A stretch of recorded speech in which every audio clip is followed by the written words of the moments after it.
Hi, this is Elwin Robinson, founder of High Energy Academy, Lionheart Herbs, and creator of the Complete Detox Blueprint. Before we get into today's training, I just want to say a big thank you for all the responses, all the questions, all the thank yous to the previous videos. I want to say that I really appreciate it, and thank you to everyone who took part and made their declarations. Really appreciate that as well, and I know that's going to help to move you forward.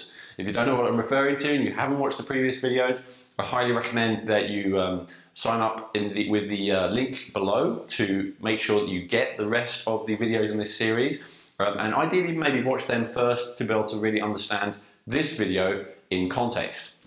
So just a very brief recap. In video number 1 we went through what a detox actually is, as opposed to what maybe a lot of people think it is, and we looked at the big picture of how to detoxify your body completely. In video number 2 we looked at getting rid of some of the myths, some of the false beliefs that we may have stuck in our head about what a detox is and how to do one effectively, so we can be free of that. And then we looked at really getting the mindset right, so we understood the costs and the rewards of detoxifying, so that we can basically be in a position where we can make an informed decision and either say, no, that's not for me, or yes, I'm really going to go for it, and make that happen. So just as a reminder, what a detox is not is things like fasting, cutting out drugs, whether legal or otherwise, or foods, eating better, or taking herbs and supplements. Although all of those things are always beneficial long term, and usually beneficial even short term as well. What a detox actually is, though, is where you have more toxins going out of the body than you have coming into the body, and that's really it. Now, most of us are in a fairly opposite situation to that. Most of us have more toxins going in than we have toxins going out, and that is where we have a problem. Why is that a problem? Well, because it's got to go somewhere, right? If you have more coming in than going out, it can't just poof into thin air, it's got to go somewhere. And so what your body does is it puts it into storage.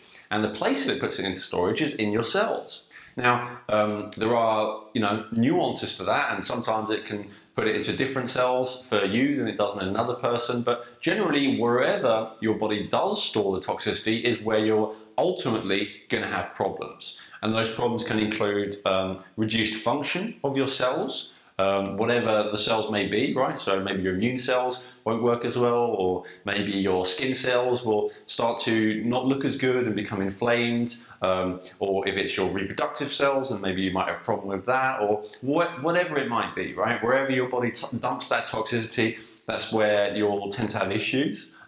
You have reduced energy in general, because one of the main roles of the cells is to create energy, and if they're bogged down with a load of waste that they're storing, they're not going to be able to do that as well, eventually at least, right? It will attract disease in the same way that if you leave a load of garbage lying around in your house, or indeed even outside your house, eventually it's going to attract some kind of vermin. It's exactly the same for in your own body. If there's garbage stuck in there, that will eventually attract some kind of opportunistic organism, right?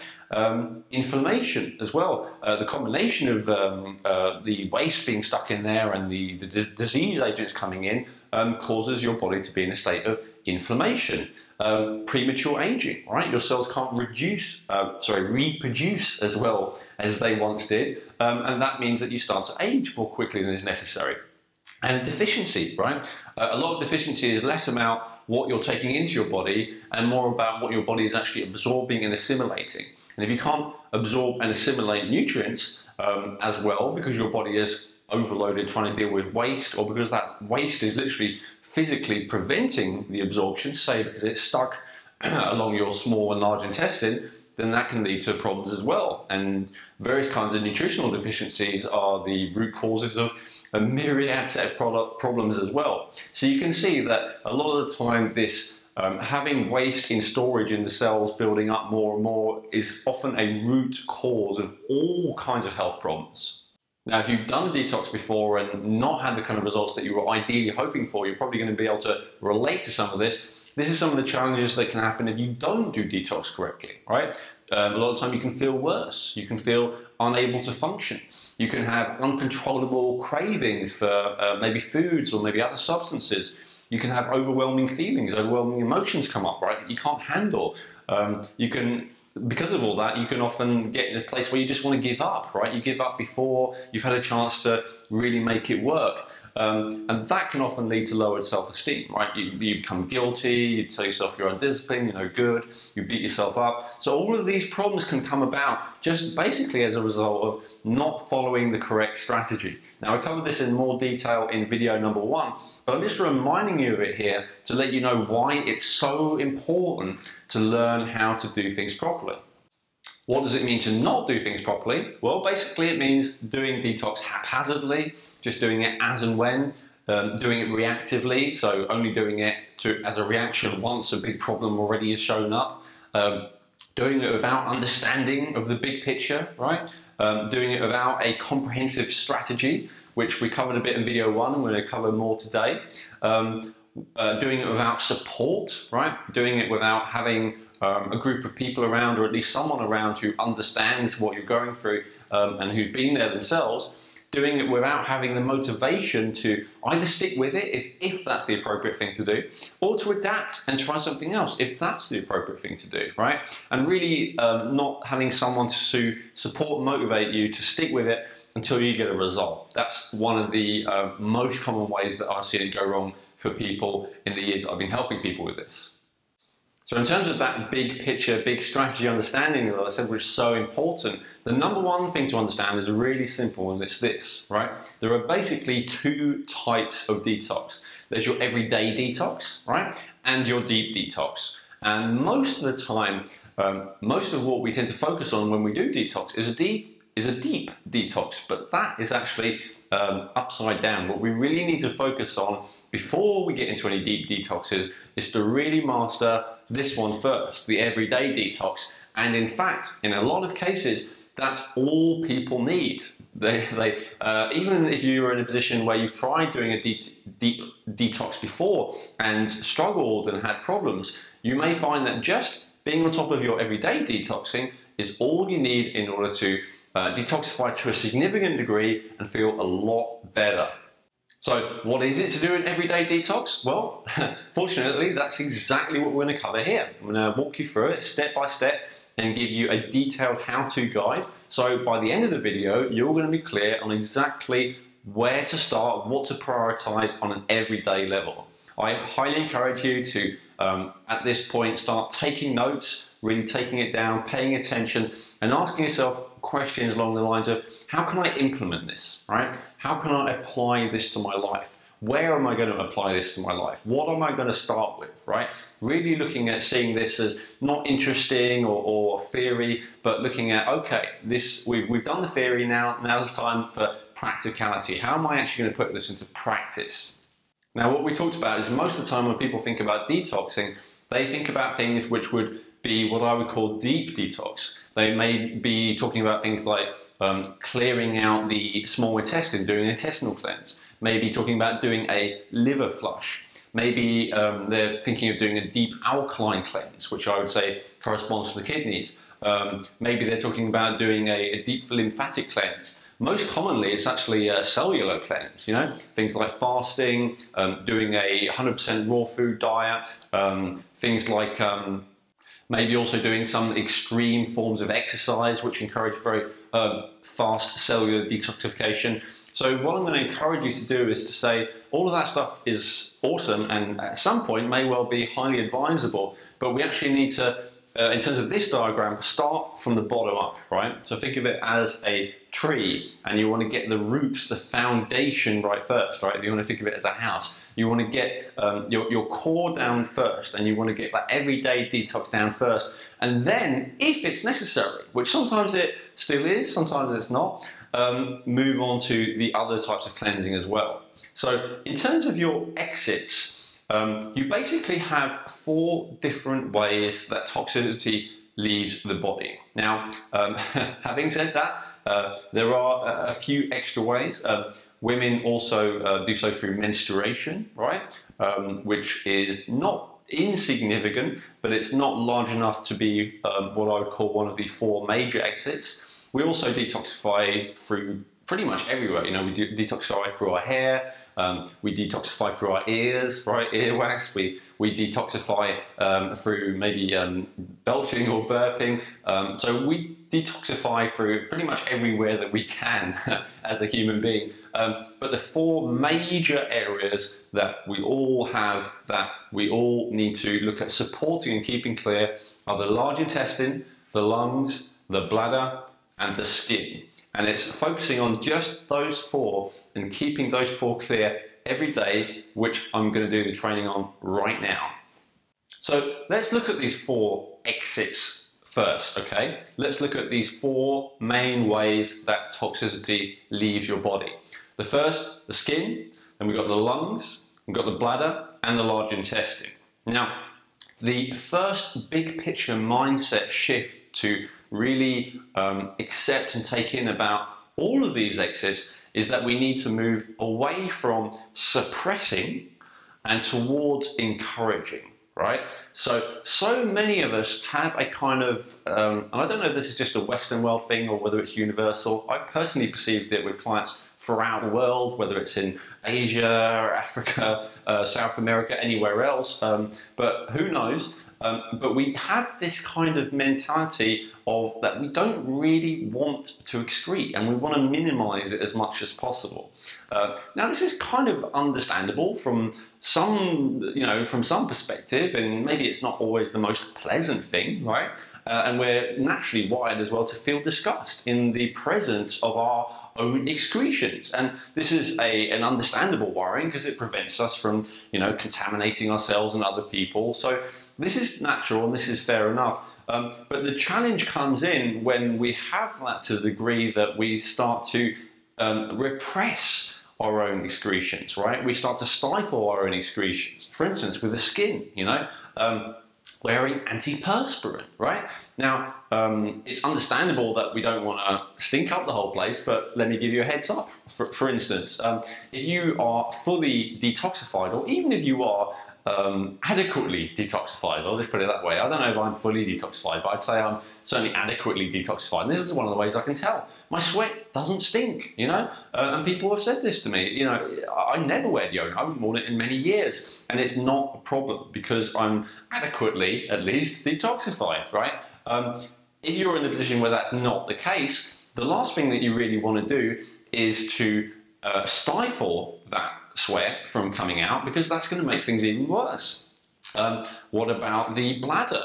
A lot of us feel kind of resentful about needing to go to the toilet, I've noticed, when I encourage people to drink more water, which we're going to cover in a minute. They say, oh, it's terrible, I need to go to the toilet so often. I said, well, so what? Like, ooh, as if it's like a really big problem. It really only takes a minute or two. It's really not an issue in a rational, objective kind of perspective, right? But we have this kind of aversion to it. And similarly for the large intestine, I would say that certainly some constipation comes down to diet and nutritional issues, and we'll talk about those, but some of it is just mindset again. We put it off and we delay it as long as possible, and we won't do it if it's in a public place, and we won't. And the challenge of all this is that it leads to us getting more and more blocked, right? And for the lungs as well, this one's going to seem a little bit less obvious, but I'm going to share in the training on the lungs exactly how we repress that. So here's the big mindset shift taken, right? It's better out than in. Okay, and this is basically the mantra of the successful detoxifier. Better out than in. Now, obviously, we want to show consideration for other people, right? And we want to, not be excreting as and when it's convenient to us without consideration for other people. But within that, there is still a lot of latitude and a lot of leeway compared to what most people do to really encourage excretion, rather than seeing it as something to stifle and delay and reduce as much as possible. Because here's the thing: if it's not coming out of you, it's stuck inside you, right? And the more it's stuck inside you, the more problems it creates, as we've just talked about, right? So better out than in. I've said for years, I think one of the design flaws of a human being, although it's kind of said in a jokey way, I think really it's just a challenge for us to overcome, is that we have the tendency to treat that when bad stuff goes out of us, we feel kind of bad, right? Not always, but generally, as I say, there's that disgust kind of mechanism which is natural. And then when good stuff goes out of us, we feel good. So generally, when someone's in the midst of a strong detoxification process, they feel terrible, even though bad stuff is going out of their body. Now, as I say, that's a strong detoxification process, and by really absorbing and applying all the training and learning here, you should largely reduce and diminish that. But you know, that's the standard thing. And on the other hand, when we take, let's say, a drug, right, we have a large amount of beneficial stuff, beneficial neurotransmitters, beneficial hormones go out of us in a big burst, and it makes us feel really good. So it's a kind of a design for a human being that we feel good as good stuff is leaving our body, and we feel bad as bad stuff is leaving our body. Obviously, it's a generalization, but it holds. So what we're going to do is encourage the mindset shift of better out than in when it comes to all of these toxins and waste and poisons. Now, in terms of how much is going out for each of these 4 exits, this is something that surprised a lot of people. So I just want to cover that quickly with you as well. So the skin is actually the largest organ in the body. And so watching this right now, if you don't already know, I was wondering if you could guess how much toxicity in terms of a percentage goes out via the skin rather than any of the other exits. Can you give a guess?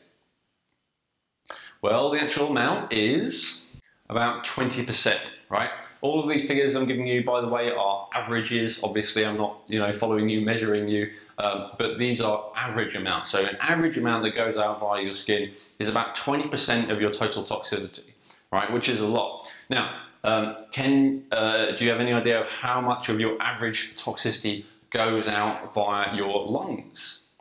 It's actually 70%, right? 70% goes out via your lungs, goes out via your breath. Now, if you're wondering how on earth can that be, obviously the kind of waste that's going out via your lungs is not the same as the kind that's ending up in your toilet, right? It's not something that's noticeable. However, it is still significant. And we'll cover that more when we get into the lungs training. In terms of the bladder, so there's not a lot left, we've really got 90%. How much would you say goes out via your bladder, via your urine, right? That is actually 8%, okay? Around 8% of total waste goes out via the bladder. Now that only leaves one more exit pathway, and for my mathematicians out there, you already know the answer to this one. The amount that's going out via the large intestine is 2%, right? 2%, not very much. Now, this is not to say, by the way, that the large intestine isn't important, because if your large intestine is blocked, in other words, if you are constipated, then what happens is those toxins, which are trapped in the large intestine and the small intestine, start to get reabsorbed back into the bloodstream and then start poisoning everything else. This is referred to as auto-intoxication. So I'm not here trying to diminish and show that the large intestine is not important. What I'm trying to show here is just, first of all, just how important the lungs and the skin are, particularly as organs of elimination. And then second of all, also just for you to appreciate just how much waste is actually leaving your body in a day, right? If you can imagine the amount that ends up in the toilet on a daily basis, right? Now we can multiply that by 50. And that's the amount of waste that's actually leaving your body, right? It's a lot. Now, with the amount that's leaving the lungs, for instance, this is why it's so important to have fresh air, right? If you're in a room for, say, 24 hours with zero ventilation, you're basically swimming in your own waste, right? And so this is why it's really important to be on top of all 4 of these and to be eliminating through all 4 of these. And I just wanted to give you that to illustrate to you that all 4 are important. So if you're feeling like, oh, I've already done a detox before, I've already done a colon cleanse, well, hold on there, right? You haven't done the whole thing. So we're going to go through now each of those 4, and I'm going to show you 3 or 4 practical things which I encourage you to do frequently, ideally on an everyday basis, right? It's an everyday detox for you to start to make massive shifts in terms of your health, your energy, and your vitality. Okay, so remember, the most important thing is to encourage elimination through these 4 channels rather than trying to reduce or postpone it, right? So the first way of supporting your lungs in eliminating as much waste as possible is to become aware of the quality of your breathing, right? The way that you are breathing. Crucially, in this particular way. And for if you've seen my videos for High Energy Academy, then you've already seen this, so I won't go through it too extensively. You can catch more information there at highenergyacademy.com. But basically, the natural way for us to breathe is to breathe from the belly. And that's very simply so that if we were to breathe in, our belly were to go out. And if we were to breathe out, our belly were to go in. And it's really as simple as that. But most of us don't breathe that way because we have chronic tension in our body, and especially in our diaphragm, we tend to breathe where our chest goes out as we breathe in, and our shoulders go up, and then as we breathe out, they come back down again, right? This is a very inefficient way of breathing.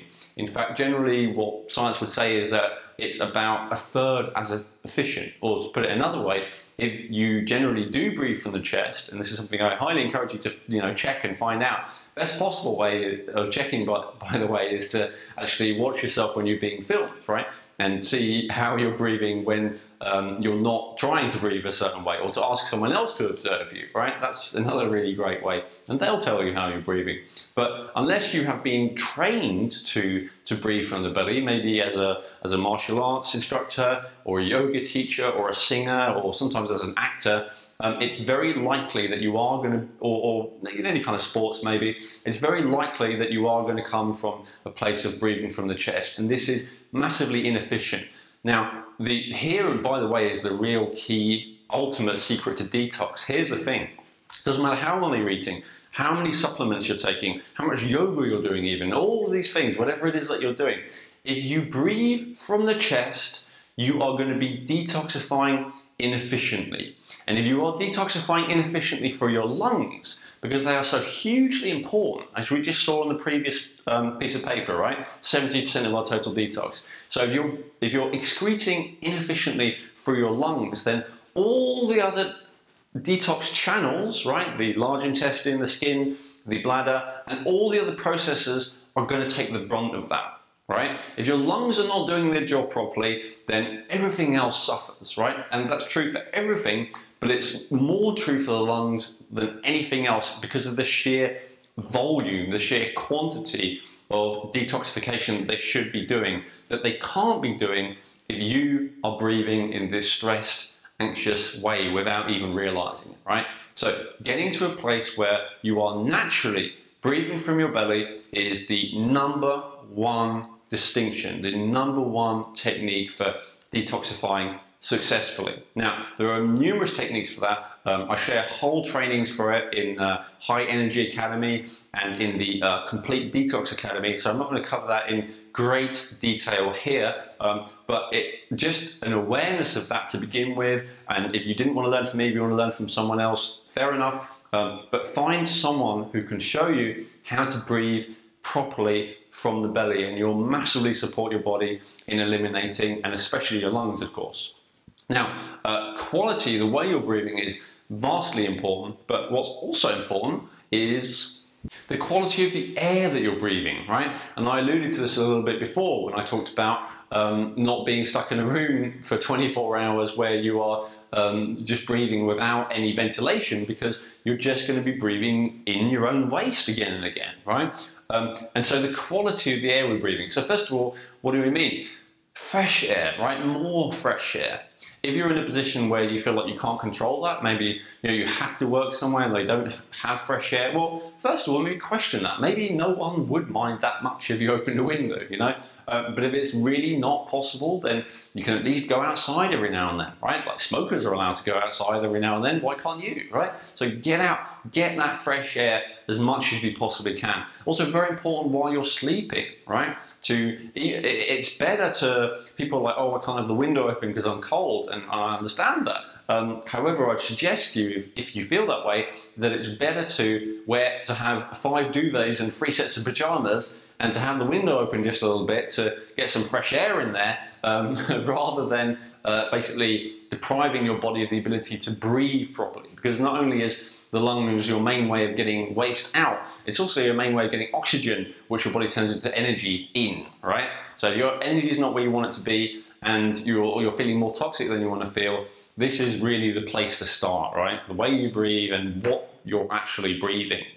Third thing, also very important when it comes to the lungs, is something that's traditionally ascribed to being important for the heart, which it is, but it's also important for the lungs, and that's your aerobic capacity, right? What this means is it's the rate at which your body is able to utilize oxygen. And there's actually a measurement for this, and it's called your VO2 max. And it's something that can be measured either in quite a complicated way by exercising and checking your heart rate during. You can Google VO2 max, or I might have got around to putting a link underneath the video, or it's something that can be measured just based on your resting heart rate.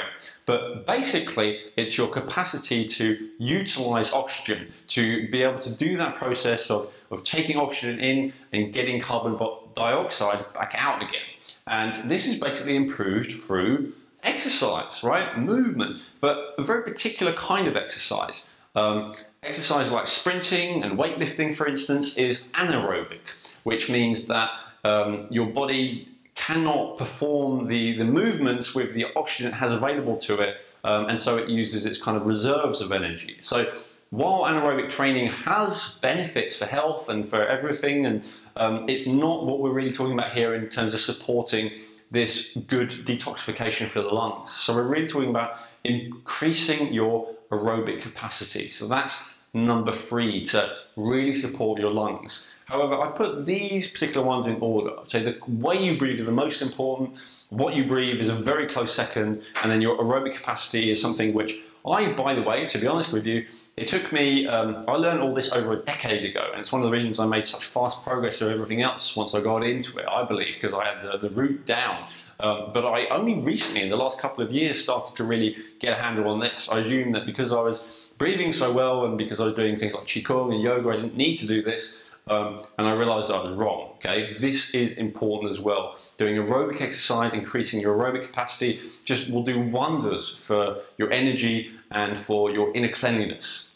Okay, I'm going through these quickly because we have a lot to cover and I don't want the video to be too long for you. As I said, we are going to be announcing the opening of the Complete Detox Academy very soon, where we're going to go through all this in a great amount of detail. So if you would like more training on this, if you would like more support on all this, then make sure to check your inbox for an email from me for an invitation to join with that. In the meantime, going through to your skin, supporting your skin.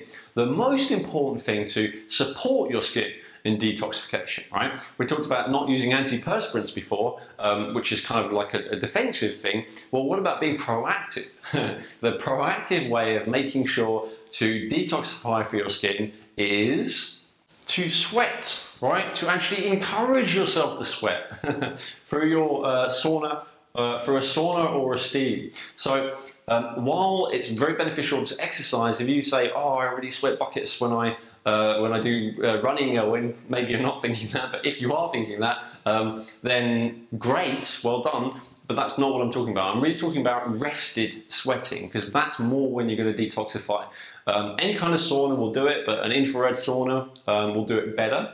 So what we're really looking at here is to basically be in a relaxed position in a place that's very warm and to actually encourage ourselves to sweat and then wash it off afterwards. The great importance of this is that there is no way to detoxify, there is no way to get toxins out of your cells that is easier and less troublesome than sweating, right?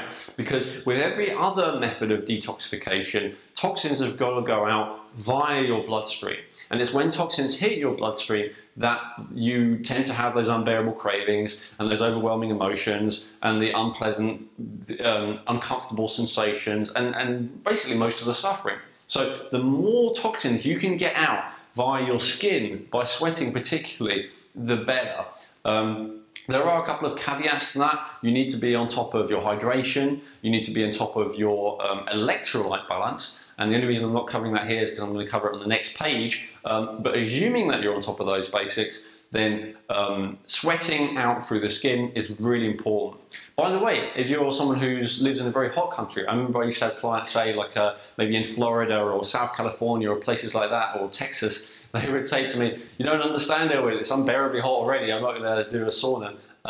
Well, for the first time, I actually can relate to that now, because I'm currently living in the summer in a hot country, the south of Portugal, so I can relate to that. However, I found that even when it's so hot that it's unbearably hot, it's still beneficial to have a sauna. And when I go and have a sauna, I will then sweat out the toxicity, and I'll notice I'll actually feel cooler afterwards, right? So just in case that's a position that you're in, yes, even if you're in a hot country and you feel very hot already, I would still encourage a sauna or steam. And if you are not, if you're in a very cold country, even more reason to do it, right? Saunas and steams have all kinds of benefits other than detoxifying through sweating. Also, that raising of temperature will increase the performance, the effectiveness of your immune system massively, right? There's all kinds of benefits I won't go into because this isn't a presentation about saunas, but bottom line is that's the most proactive thing you can do to support your skin in detoxing. Also important is to exfoliate, okay? So what does exfoliate mean? On a very minimum basis, it means to wash, right? To wash away that dried skin. Let's give you an example of how you know you need to exfoliate. If you've ever been in a sauna or steam, or even say a hot bath, and you rub your skin because it's maybe itching a bit and you notice this kind of dead skin coming off, that's a great sign you need to exfoliate, right? Or if ever you have dry, dead skin coming off, that's a great sign you need to exfoliate. So the very minimum washing every day, and I know I'm mainly going to have women watching these videos, or probably majority anyway, and you're probably all on top of that, but this is especially to you men out there, right? Yes, every day is actually the correct amount of times to wash. I'm going to catch flack for that, just kidding, man. So that's the most basic level, and then on top of that, there's skin brushing. So there's dry skin brushing, that's a great way of exfoliating. There's this kind of body scrub things that you can use in the shower and the bath. That's another way of exfoliating. There's even doing mud baths or clay, any of those kind of advanced kind of treatments that you often get in spas, places like that. That's a form of exfoliating. Any and all exfoliating, but a very minimum and like a simple thing to do is just to run a dry skin brush over you before you wash or before you go in the sauna, to do it every day. And that's a really great way of supporting the skin in detoxification. Because if you've got dead skin cells basically built up on your skin, then that's going to block your pores and stop the toxins from being able to get out. And as we've already established, right, better out than in. So the last thing is really just to purify, okay? And I won't get into this in great detail again, but in a nutshell, it means putting your skin in contact with as little poison as possible, right? Now this is not something to get paranoid about or freak out about every little thing, but you can just look at everything that comes into contact with your skin and ask yourself, is that ideal? And is there a way I can reduce any kind of toxicity which is coming into contact with my skin, right? A great example that a friend of mine, a beauty expert, gives is that to not have anything touch your skin that you wouldn't be willing to put in your mouth, right? So in terms of shampoos you use, conditioner, makeup, moisturizer, foundation, what you wash your clothes in, what kind of clothes you actually wear, right? All those things, I'm not going to go into a big thing about right here, right now, but they're all something to be aware of and something to look at. And especially if you have challenges with your skin, something to be doubly aware of, right? To purify what you've got going onto your skin as well as what you've got going out of your skin, right? So really important to be aware of that as well. Okay, how do we support the bladder? The first thing to be aware of is the quantity of fluid, okay? The quantity of fluid that we've got going in. Now I said it that way particularly, the most important fluid to my mind for hydrating you is water, but there may be other fluids which are beneficial as well, like particularly fresh green vegetable juices. but to really look at the amount of fluids that you've got going in. Now, a simple way to test this is just to check your urine, right?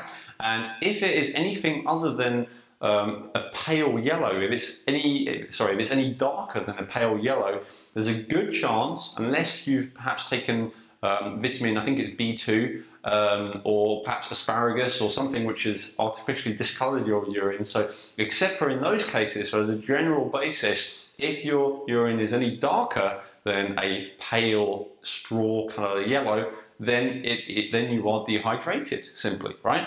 And you are not having enough quantity of fluid. So that's the first thing to be aware of, to have more to drink. One of the challenges with this is that you don't want to drink, especially water, with meals, right? It doesn't help your digestion. And so this is one of the many challenges with grazing, like eating all day, basically, never stopping eating. And one of the major advantages of having meals, right? Actually eating something and then having several hours of not eating. So the ideal thing to do in terms of making sure you get a sufficient quantity of fluid, to my mind, is first of all, eat and consume high water content foods, right?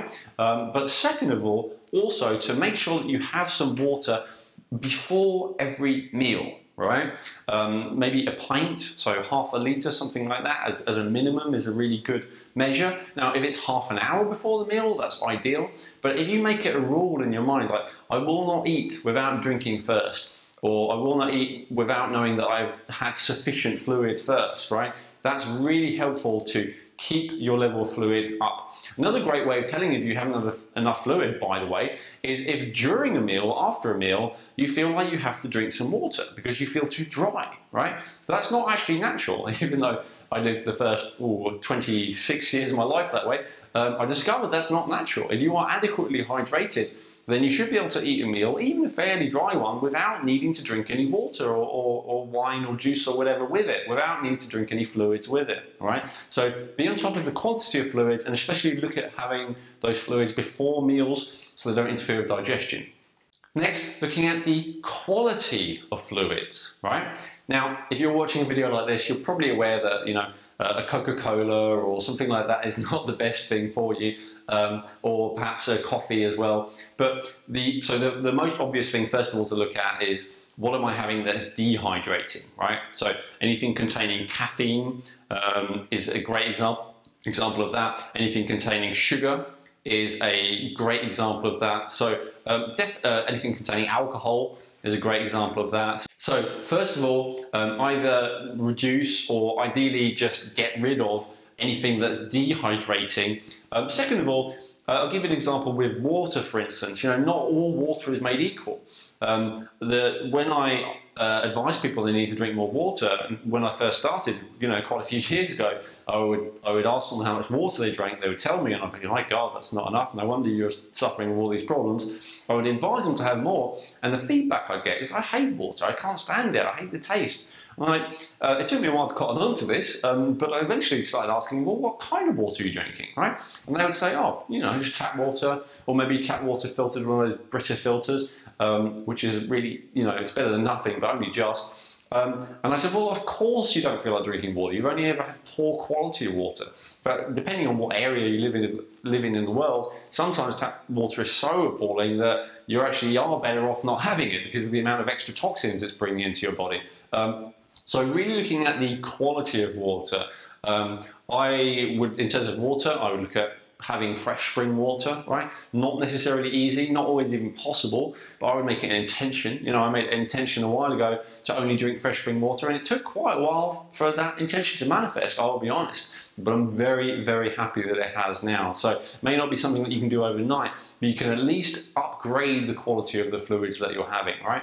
Same as if you're having juices, you know, have them fresh, not store-bought, have them organic, not organic, right? All these kind of things that I'm sure you've heard before, but here's a new reason to do it, right? To increase the quality of your fluids, to reduce the burden placed on your bladder and support it in detoxifying so that you can have that awesome level of health and vitality. And then lastly, there's alkaline minerals. And this is something, again, which I've done many hours of training on, which is going to be available on the Complete Detox Academy. So not that I can cover the whole thing here, but just to say it in a nutshell, I really came across the importance of this with those same people who just couldn't drink water. And it's a very small percentage of people, but it would literally make them sick. And I was wondering, where is this resistance coming from to drinking water? And I thought maybe some kind of psychological reason, but I was really open to learning. And it turned out that the reason was just that they were chronically depleted in electrolytes, especially salt. Right, so sodium. The main electrolytes that you're most likely to be depleted of are sodium, potassium, magnesium, calcium, right? Not necessarily in order, it depends. If you've been on a standard diet for a long time, you're more likely to be depleted in potassium. If you've been on a healthy diet for a long time without having a lot of salt, then you're more likely to be depleted in sodium. Either way, most people are depleted in magnesium, right, and calcium as well to some degree. So if you're low in those general alkaline minerals, or in other words, electrolytes, you can feel an aversion to drinking water because it's more important for your body to maintain an electrolyte balance than it is to be hydrated. Even though being hydrated is very important, the electrolyte balance is even more important to keep you alive. So if you are in a position where it's very hard to drink fluids and very hard to drink water, that would be probably, other than the quality of what you're drinking, would be the next thing that I would look at. And in general, even if you don't have that issue, being aware of having more and more alkaline minerals is very important when it comes to detoxifying, because you need those alkaline minerals to neutralize and buffer the acidic toxins, which is a good majority of the toxins in your body, as they make their way out of the body, right? And if you don't have them available to you, then your body will either hold on to the acids in storage, which obviously is not good for all the reasons mentioned before, or the other thing it may do is it may leach alkaline minerals. It may leach them from your bones, it may leach them from your organs to buffer those acids and to stop your bladder getting things like infections, right? Things like cystitis or bladder infection. Any kind of infections of that general exit of your body are a sign that your urine is very acidic and that your body just can't cope with the level of its acidity. But even if you don't have those challenges, to prevent yourself from getting them and to really support your bladder in detoxifying, really great to be on top of the alkaline minerals that you have coming in. And now lastly, the fourth exit, which as I said, is a small amount of your body's total detoxification, but it's very significant nonetheless, because if it gets blocked, it can make problems everywhere else. So we want to support the large intestines, and we're talking about supporting you to have regular, good quality bowel movements, right? Ideally, once every meal. First thing to do is to avoid blockers, okay? I couldn't think of a better way of putting that where it would fit in nicely, but basically to avoid foods that block you. Now, I'm putting it this way very simply rather than giving you a big list of things you shouldn't eat, because I found this to be quite an individual matter, you know? For some people, the foods that are generally the most blocking for everyone are dairy and gluten. However, some people are different, and everyone is different, and even foods which are supposed to be healthy, some people have a challenge with. So some people get blocked by eating a lot of nuts, for instance. Some people get blocked by grains. Some people get blocked by pulses. Some people get blocked by certain vegetables. You know, for me, it's bananas personally. You know, some people it's avocados. Some people it's this. Some people it's that. So I can't tell you exactly what it'll be for you. And so it's really, but it's something that I'm sure if you were to think about it, and especially if you start paying attention, you'll see, right? Every time I have that, I start to feel blocked again. So that's the best reason not to have that food, by the way. It's not because I said it was bad for you, or this guru said it's bad for you, or the research said it's bad for you. It's the fact that it blocks you up, right? That's the reason not to have it. And if you're like, oh, I really like it, that would be the thing that I'd encourage you to have in mind, that this food, not only is it allegedly bad for me, but more importantly, I know it makes me blocked, and when I'm blocked, everything seems worse, right? My whole world gets less quality, and my mindset changes, and my emotions change, and everything is not as good when I'm blocked, right? Because that is the way it is. So be really, really aware of avoiding anything that blocks you. Second of all, other than what you eat, is the way you eat, right? Like some similarities here. with previous trainings. So blend, juice or chew, that will be the recommendation that I give you, right? Because if you have, I think we have this belief that if we just basically take a bite of something and swallow it whole, that our stomach acid will kind of dissolve it and it'll all work out. This is not the case, right? A lot of the time what happens is then throughout your digestive tract, your digestion and your body's energy is going to great trouble to try and break that food down. And a lot of the time it doesn't manage it, and this is again where blockages can occur. So the best thing to do is to either blend or juice your food. I'm not saying you should do that all the time by any means, but maybe do it more than you are doing if it's just not something you do, you know? So you could have maybe one blended meal a day. You could have one significant amount of freshly prepared vegetable juice a day, and then chew everything else that you're having really, really thoroughly, right? I think the standard advice is something like 40 chews per mouthful, right? And it's because we tend to be so tense and so stressed and in a rush all the time, especially in a Western civilization, Western culture, that seems almost kind of unthinkable to us. But it's really good advice, right? In all kinds of ways, which I won't go through in detail now. But bottom line is, when you do not do one of these three things adequately, you're going to be in a position where your body is trying to move through foods which are not in a liquid state, right? Because chewing is the other way to liquidize them, to liquidize your foods, and that is much more likely to block you up. Next thing is soluble fibers, right? Again, if you're into this alternative health thing, then this is probably not news to you. This has been kind of awareness for a long time.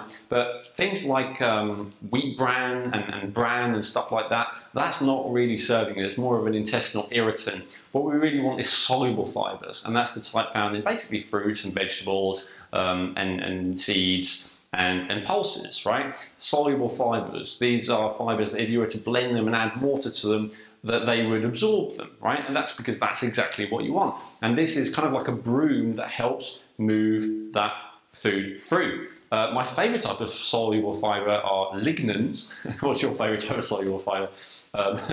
Which are really supportive of encouraging regular bowel movements and healing the bowels and having very good quality bowel movements. These are found in very high amounts in chia seeds and flax seeds. Generally, flax seeds not so great if you're worried about having too much phytoestrogens, but not a problem with chia seeds. So I'm a big fan of chia seeds. I highly encourage you to have them every day in most cases. Make sure that they're blended up though, because they're pretty much, you know, unless you are chewing them hundreds of times, they're not going to be digested very well just by chewing them. Or with, in the case of either flax or chia seeds, you can soak them in water and basically consume the kind of jelly which comes about as a result. This is really going to be very beneficial for supporting your digestion and particularly elimination for your bowels. And lastly, magnesium, right? As I alluded to a bit earlier, magnesium is the mineral that most people are deficient in. More people are deficient in than anything. And it's basically the mineral which, well, it's involved in hundreds of processes in the body, but the simplest way of thinking about it to me is that it's the mineral that relaxes you and it's the mineral that gives you energy. So if you tend to feel like you don't have enough energy and you struggle to relax, then there you go. Probably got an issue with magnesium. Now, one of the areas of your body that really needs magnesium is your intestines in order to promote this process called peristalsis, right? To move the partially digested food and then the waste through your body. And magnesium is really important for that. And when we don't have enough magnesium, then we can end up in the position of being constipated. So what I found personally, and the feedback that I've got from my clients is if you have too much magnesium, then it will promote a kind of laxative kind of effect. Now, this is still better than being constipated, but it's not ideal either because you're prematurely flushing waste out via your bowels, which is not ideal. So we don't want that. What we want is just enough magnesium to encourage properly frequent bowel movements, right? So ideally once every meal. So the correct amount of magnesium to have orally really is the amount that encourages you to have, you know, depending on what you're eating, 2-3 bowel movements a day, right? The other elements which are also important for the large intestines, which I haven't covered in this section because we've already covered it, are hydration and exercise, right? So yes, you do need to be adequately hydrated, otherwise it's too dry in there, and again, that's when it's more likely to get stuck. And you need to actually move your body, right? If you're just sitting down all day, then that's another great reason why waste is not moving through and out of your body through your bowels. So what next? Take action, right? Put this stuff into action. Doesn't really matter how long it takes you to do it, you know, whether you do it all today or whether maybe you think, okay, I'm going to do one at a time. I'm going to learn to do the lungs this week, and then I'm going to learn to do the bladder next week. And in fact, maybe that would be the better way of doing it. And in the Complete Detox Academy, that's exactly what we do. We go through 1 week at a time. We go in a really in-depth way through exactly everything you need to know. You get a call and you get personal feedback with me. So that's all available if you're interested in that, having that kind of coaching support from me. But whatever you do, start taking action on this training, right? Start being aware of, number one, and doing, number two, the recommendations that you've heard in this video. And you will be amazed how much better you feel in most cases. Now, not selling it to you very well, am I saying in most cases? Well, the truth is that you may be in a position where you're thinking, you know what, Elwin, I already do most of that stuff, and yeah, it's helped, but it's not enough. I need to go to the next level, right? So what is the next level?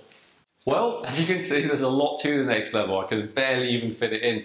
These are all next level deep detoxes, which I have done myself numerous times, got great benefit from, helped a lot of people through. The lymphatic cleanse, right, which I often call the extreme lymphatic cleanse because I couldn't fit it in. The small intestine cleanse, right, erroneously often called a colon cleanse, by the way. But what's cleansed during what's called a colon cleanse is actually the small intestine. So I call it a small intestine cleanse, to be more accurate. A liver flush, right? A lot of people have tried this. A lot of the time it doesn't work or it goes wrong because they're not aware of how to do it. Or, you know, and a lot of information about the liver flush is kind of unnecessary, I found. So it's actually simpler than most people think. A juice fast, which again, if you do it the right way, is awesome. But if you don't, that's releasing a lot of toxins from storage into your body for it to have to process and release. So it's got to be done the right way. Niacin cleansing, right, which is just the ultimate, very deep level cellular detoxification. So it's really the fast track to massive levels of cellular cleansing, but not for the faint of heart and not to be done without support. A parasite stroke candida cleanse. That's what it's generally called, an opportunistic organism cleanse, right? A lot of the time, even if you've done a lot of this other stuff and you still haven't had that breakthrough you're waiting for, and every time that you alkalize, you find you become acidic again, and every time you detox, you find you become toxic again, often that's because there's some kind of opportunistic organism that keeps trying to create the environment of your body, the training of your body to be suitable for it. So then you've got to deal with that. It's doing one of those cleanses, by the way, that put me in a position about 4 years ago where I ended up in hospital and taught me to not take a cleanse like that lightly. So become very educated about that, done a lot of practice with that, and now had a great deal of success with doing that for myself and for other people. But basically the reason to tell you that is it's got to be done the right way, in my experience. Otherwise, it can definitely have some side effects.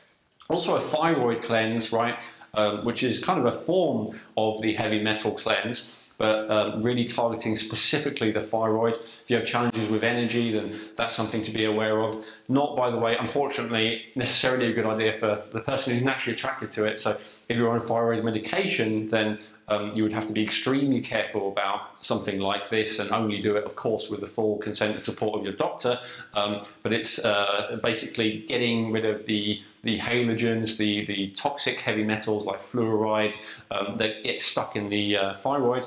And then, yeah, heavy metal cleanse, general heavy metal cleanse, whether it's getting rid of mercury from the fact that you've had them in your teeth, or whether it's getting rid of lead or arsenic or whatever it might be.